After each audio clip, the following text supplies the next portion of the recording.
नमस्कार बच्चों, मैं नीता शर्मा आपको कक्षा 8वीं के पाठ 4 विश्व राज्य इसकी पीडीएफ यानी शब्दार्थ वगैरह और क्वेश्चन आंसर करवाने जा रही हूँ। तो बेटा इस चैप्टर को हमने पढ़ लिया था, बहुत अच्छा चैप्टर है, मैथिली शरण गुप्त का चैप्टर है और ये आपके एग्जाम में भी आएगा, इसको प्लीज लर्न कीजिएगा।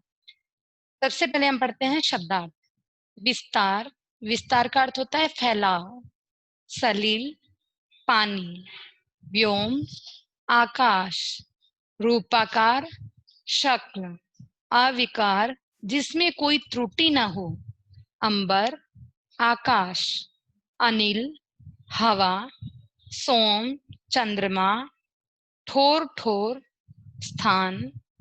अनल, आग। संचार, बहना या फैलना।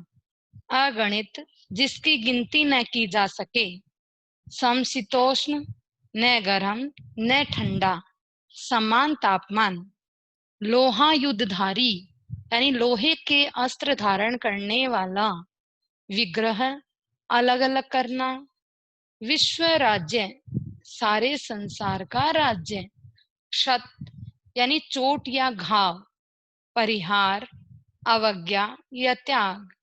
लोकतंत्र, यानी प्रजातंत्र या फिर लोगों का राज्य।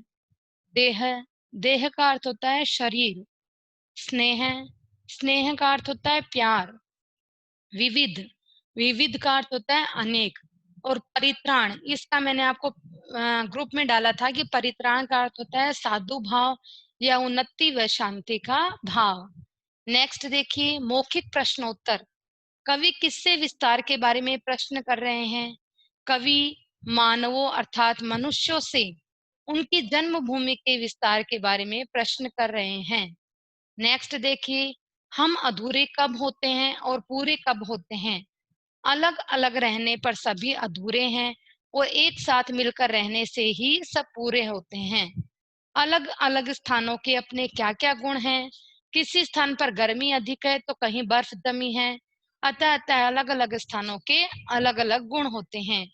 अब देखिए लघु प्रश्नोत्तर। जन्मभूमि से कवि का क्या तात्पर्य है? जन्मभूमि से कवि का तात्पर्य न केवल उस स्थान से है जहां हमने जन्म लिया, अपितु इस संपूर्ण संसार से है जहां वायुमंडल की हवा से हमें जीवन मिला। संपूर्ण आकाश हमारी छत बना, इस प्रकार यह संपूर्ण धरती, आकाश और हवा हमारी जन्मभूमि ही है। अगणित रूप और आकार किसके बताए हैं? कवि ने प्रकृति और मनुष्य के रूप और आकार अगणित बताए हैं, क्योंकि भिन्न भिन्न स्थानों पर अलग अलग वातावरण व अलग अलग तरीके के लोग रहते हैं। नेक्स्ट देखिए, पूरा विश्व एक मनुष्य परिवार की तरह कैसे हो सकता है? पूरा परिवार अगर एकता व मेलजोल के साथ हिल मिल कर रहे तो संपूर्ण विश्व एक परिवार बन सकता है। और हमारा देश भारत सदैव वसुधैव कुटुंबकम की भावना का सम्मान करता है। वसुधैव कुटुंबकम का क्या मतलब है? वसुधैव यानी वसुधा यानी पृथ्वी, कुटुंबकम यानी परिवार। नेक्स्ट देखिए, संक्षिप्त प्रश्नोत्तर। हमने धरती को टुकड़ों में बांटा है, पर हम किन चीजों को नहीं बांट सकते? हमने धरती को विभिन्न देशों के रूप में बांट दिया है, परंतु हम आकाश, सूर्य, हवा और चंद्रमा को नहीं बांट सकते। हवाएं सभी तरफ एक समान चलती है और सूर्य सारे संसार को आलोकित करता है, तो चंद्रमा की चांदनी भी सारे विश्व को एक समान प्राप्त होती है। नेक्स्ट देखिए, आपस के बंटवारे तथा वैमनस्य को दूर करने का कवि ने क्या उपाय बताया है? आपस के बंटवारे तथा वैमनस्य को दूर करने के लिए एक विश्व राज्य का निर्माण करते हुए एक सुदृढ़ लोकतंत्र की स्थापना करनी चाहिए, जहाँ शांति ही मोक्ष मंत्र हो, लोगों के बीच में प्यार व एकता स्थापित हो। ऐसा लोकतंत्र हो जहाँ सभी धर्मों व वर्णों के लोगों को समान अधिकार प्राप्त हो। विश्व राज्य क्या है, इसकी क्या विशेषताएं बताई गई है? विश्व राज्य से तात्पर्य ऐसे राज्य या शासन से है जहाँ सारे विश्व के लोग एक साथ मिलजुल कर रहे, सारे वे धर्मों और वर्णों का समान अधिकार हो। जैसे एक शरीर में विभिन्न अंग होते हैं, किंतु एक भी अंग को कष्ट हो तो सारा शरीर प्रभावित होता है। ठीक उसी तरह एक देश का कष्ट संपूर्ण विश्व का कष्ट होना चाहिए। 5 तत्व कौन कौन से होते हैं, इस कविता में इनके बारे में क्या कहा गया है, ये हम दीर्घ प्रश्नोत्तर पढ़ रहे हैं। 5 तत्व है धरती, आकाश, हवा, जल और अग्नि। हमने धरती को तो अपने मतलब के लिए विभिन्न देशों में विभाजित कर दिया, लेकिन आकाश, हवा, जल और अग्नि को नहीं बांट सकते, क्योंकि आकाश विस्तृत है, हवा अविरल रूप से बहती है, जल व अग्नि को भी बांधना मुमकिन नहीं है। पंच तत्व अपन कहते हैं ना कि किसी मृत्यु हो जाती है कि वो पंच तत्व में विलीन हो गया, यानी पंच तत्व है, धरती पर उसको लिटाया जाता है, आकाश, आकाश के नीचे वो सो रहा होता है, मतलब धरती के ऊपर होता है, आकाश के नीचे होता है, हवा चारों तरफ हवा भी विद्यमान होती है, और अग्नि, अग्नि से उसको मुखाग्नि दी जाती है, और जल, जल में उसकी अस्थियां का विसर्जन किया जाता है। इस प्रकार वो पंच तत्व में विलीन हो जाता है। नेक्स्ट देखिए, लोकतंत्र से आप क्या समझते हैं, भारत को लोकतांत्रिक देश क्यों कहा जाता है? लोकतंत्र से तात्पर्य है जनता का शासन। अब्राहम लिंकन ने भी कहा है जनता द्वारा जनता के लिए शासन, अर्थात जनता द्वारा चुने हुए प्रतिनिधियों का जनता के हित के लिए शासन। जनता अपने प्रतिनिधियों को चुनती है, वह जनता को वोट डालने का अधिकार है। हर 5वें वर्ष चुनाव होते हैं। इन्हीं विशेषताओं के कारण भारत को लोकतांत्रिक देश कहा जाता है। सोचकर बताइए कि हमारा देश किन कारणों से दूसरे देशों से अलग है। हमारा भारत देश एक विशाल व प्राचीनतम देश है। यह लोकतांत्रिक देश है।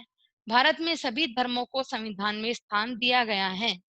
भारत एक लोकतांत्रिक पंथ निरपेक्ष देश है। यहाँ की संस्कृति अन्य देशों से भिन्न है। वसुदैव कुटुंबकम की भावना भारत के लोगों में ही है। भारत युद्ध में विश्वास नहीं करता, बल्कि अपनी रक्षा के लिए ही युद्ध लड़ता है। इस कारण हमारा देश दूसरे देशों से भिन्न माना जाता है। नेक्स्ट देखिए, लेखनी से यानी रिक्त स्थानों की पूर्ति हमें करनी है। धरती को हम कांटे छांटे तो उस अंबर को भी बांटे, एक दूसरे का पूरक है एक मनुज परिवार, परित्राण का एक मंत्र है विश्व राज्य जो लोकतंत्र है। समशीतोष्ण एक रस हमको होना है अविकार, कहो तुम्हारी जन्मभूमि का है कितना विस्तार। एक देह के विविध अंग हम, सुख दुख में एक संग हम, लगे एक के छत पर सबका स्नेह लेप 100 बार। ये पंक्ति हमने पढ़ी है तो हम देखते हैं कि शरीर के एक अंग को चोट लगे तो क्या करना चाहिए। अगर शरीर के एक अंग को चोट लगनी चाहिए तो सभी अंग उसका साथ देने चाहिए। एक देह के विविध अंग का क्या आशय है, जिस प्रकार एक शरीर में अलग अलग अंग होते हैं, ठीक उसी प्रकार भारत हमारा देश है और हम सब अलग अलग धर्म और समुदाय के लोग उसकी विभिन्न प्रकार के अंग हैं। ये पंक्तियां हमें क्या संदेश देती हैं?